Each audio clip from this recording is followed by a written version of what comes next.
BJP की भगवा चाल से क्या साउथ में आएगा सियासी भूचाल? अन्नामलाई के बाद राधाकृष्णन, क्या है भगवा पार्टी का साउथ प्लान? दोस्तों, बीजेपी ने उपराष्ट्रपति पद के लिए अपने उम्मीदवार का ऐलान कर दिया है। महाराष्ट्र के राज्यपाल और तमिलनाडु के कोयम्बटूर सीट से 2 बार सांसद रह चुके बीजेपी नेता सीपी राधाकृष्णन के नाम का ऐलान बीजेपी ने किया है। लोकसभा और राज्यसभा में एनडीए दलों के नंबर्स को देखते हुए उनका उपराष्ट्रपति बनना तय है। लेकिन दोस्तों, इस नाम का जब से ऐलान हुआ है तब से सियासत, खासकर साउथ की सियासत में एक भूचाल आया है। ये समुद्र में आए भूचाल जैसा है, जो तुरंत तो नहीं दिखाई देता, लेकिन कुछ देर बाद सुनामी लाता है। ऐसा कहा जा रहा है कि बीजेपी ने तमिलनाडु में अन्नामलाई को आगे लाने के बाद सीपी राधाकृष्णन को लेकर जो सियासी चाल चली है, उससे साउथ में उनका मजबूत होना तय है।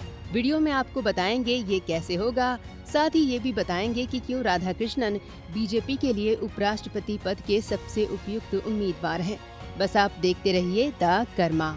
दोस्तों, महाराष्ट्र के राज्यपाल सीपी राधाकृष्णन को जैसे ही इस बात की सूचना मिली कि वे एनडीए की तरफ से उपराष्ट्रपति पद के उम्मीदवार होंगे, तो सबसे पहले वे अपनी पत्नी और परिवार के साथ मुंबई के सिद्धि विनायक मंदिर में दर्शन करने पहुंचे। ये इस बात को दर्शाता है कि हमारा होने वाला अगला राष्ट्रपति सनातनी संस्कारों से भरा हुआ है। वे राजनीति करते वक्त भी सनातन मूल्यों से भरे रहते हैं। तमिलनाडु की ओबीसी जाति से आने के बावजूद उनका सीना हमेशा सनातन के गौरव से चौड़ा रहता है।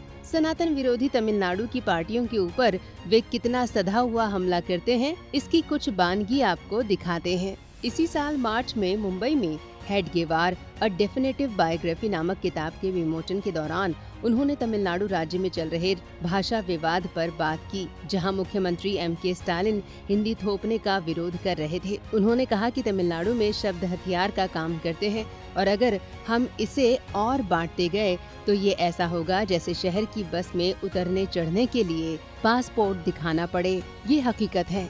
इसी तरह 2023 में जब स्टालिन के बेटे उदयनिधि ने सनातन धर्म को डेंगू, मलेरिया और एड्स बताकर विवाद खड़ा किया था, तब राधाकृष्णन ने सलेम में उन पर तंज कसते हुए कहा था कि कई मुगल बादशाहों ने सनातन को खत्म करने और हिंदुओं को मारने की कोशिश की। मुझे तो ये मजाकिया लगता है कि जो सनातन ऐसे हमलों से बच गया, उसे उदयनिधि मिटा देंगे। दोस्तों, सीपी राधाकृष्णन के इस सनातनी तेवर को देखते हुए बीजेपी के लिए उन्हें उपराष्ट्रपति का उम्मीदवार चुनना जरा भी मुश्किल नहीं था, क्योंकि उसके सामने आने वाला तमिलनाडु विधानसभा चुनाव भी है, जहां बीजेपी मतदाताओं को लुभाने के लिए बड़े पैमाने पर कोशिश कर रही है और जहां राधाकृष्णन कभी प्रदेश अध्यक्ष रह चुके हैं। तमिलनाडु में उन्हें अजातशत्रु, यानी जिसका कोई शत्रु न हो, कहा जाता है।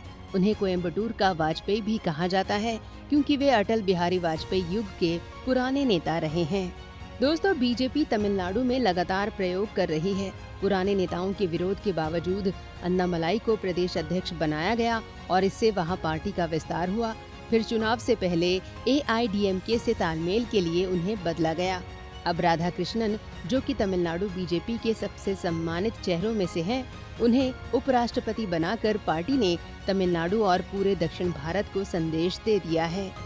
दोस्तों, सीपी राधाकृष्णन तमिलनाडु के ओबीसी गोंडर समुदाय से आते हैं। उन्होंने 1973 में आरएसएस स्वयंसेवक के रूप में अपनी राजनीतिक यात्रा शुरू की थी। 1996 में उन्हें तमिलनाडु बीजेपी का सचिव बनाया गया और 1998 में कोयम्बटूर बम धमाकों के बाद पहली बार लोकसभा के लिए चुने गए। 1999 में वाजपेयी के समय और वेंकैया नायडू और राजनाथ सिंह की अध्यक्षता के दौरान वे दोबारा लोकसभा पहुंचे। 2004 से 2007 तक उन्होंने तमिलनाडु बीजेपी अध्यक्ष के रूप में काम किया। राधाकृष्णन का एक अहम संगठनात्मक काम 19,000 किलोमीटर लंबी रथ यात्रा थी, जो 93 दिनों तक चली।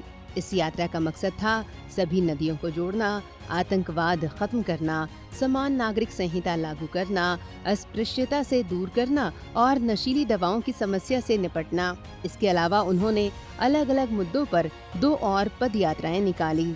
दोस्तों, राधाकृष्णन ने अक्सर अपने भाषणों में आरएसएस की तारीफ की है। संगठन से उनका गहरा जुड़ाव उनकी राजनीतिक तरक्की का अहम कारण माना जाता है। एक कार्यक्रम के दौरान राधाकृष्णन ने कहा था कि उन्होंने स्कूल के बच्चों से संगठन के विस्तार की शुरुआत की। लोग पूछते हैं कि क्या ये छोटे छोटे बच्चे हिंदू राष्ट्र बना सकते हैं, लेकिन उन्होंने कभी चिंता नहीं की। आज आरएसएस सबसे बड़े राष्ट्रीय संगठनों में से एक है जो ऐसे लोग पैदा कर रहा है जो समाज और देश के लिए जीते हैं। अन्य तमिल नेताओं के विपरीत राधाकृष्णन को बीजेपी के लिए हिंदी भाषा की अहमियत अच्छी तरह से पता थी, इसलिए जब भी वे दिल्ली जाते तो हिंदी सीखने की क्लास जरूर लेते थे। दोस्तों, अन्नामलाई और सीपी राधाकृष्णन दोनों सनातन और भारतीय राष्ट्रवाद का चेहरा हैं। द्रविड़ पार्टियों के विपरीत इनका दर्शन कश्मीर से कन्याकुमारी तक भारत को एक ही संस्कृति की भूमि मानता है। तमिलनाडु जैसी धरती पर इन लोगों ने सनातन का झंडा न केवल उठाए रखा है बल्कि उसके तले तेजी से प्रसार भी कर रहे हैं। दोस्तों, तमिलनाडु और साउथ के दूसरे राज्यों की धरती पर सनातन संस्कृति की मजबूत जड़ों के बावजूद धरातल के ऊपर उनकी वंश बेल तेजी से नहीं पनप पा रही है। इस विरोधाभास को दूर करने के लिए आरएसएस और बीजेपी, उससे जुड़े साउथ के नेता जो प्रयास कर रहे हैं, उसे आप कितना कारगर मानते हैं, कमेंट करके जरूर बताएं। वीडियो को लाइक और शेयर करें, चैनल को सब्सक्राइब करें और नोटिफिकेशन के लिए बेल आइकन दबाना बिल्कुल ना भूलें। धन्यवाद।